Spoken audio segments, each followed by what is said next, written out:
ഈ ചെങ്കോട്ടുകോണത്ത് നാട്ടുകാരുടെ ജീവന് ഭീഷണിയാകും വിധം നായ്ക്കളെ വളർത്തുന്ന പോലീസുകാരിക്ക് ലൈസൻസ് ഉണ്ടോ എന്ന് പരിശോധിക്കുമെന്നാണ് തിരുവനന്തപുരം മേയർ വി രാജേഷ് പറഞ്ഞത്. അങ്ങനെ ഒരു ഇടപെടൽ വന്നിരിക്കുന്നു.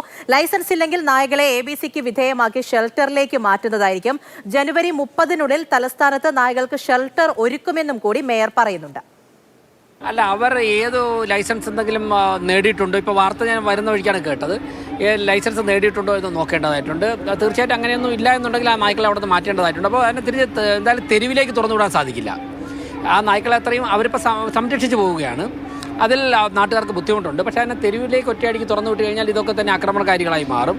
അതുകൊണ്ട് തന്നെ അതിനെ വാക്സിനേറ്റ് ചെയ്യണം, അതിനെ ABC ചെയ്യണം. എന്തായാലും ജനുവരി മാസം 30-ന് മുൻപ് തിരുവനന്തപുരം കോർപ്പറേഷൻ തെരുവ് നായ്ക്കളെ ഷെൽട്ടറിലാക്കുന്നതിനുള്ള ആദ്യത്തെ നടപടി സ്വീകരിച്ചിരിക്കും. അതിൻ്റെ ചർച്ചകളും കാര്യങ്ങളൊക്കെ തന്നെ മുന്നോട്ട് പോവുകയാണ്.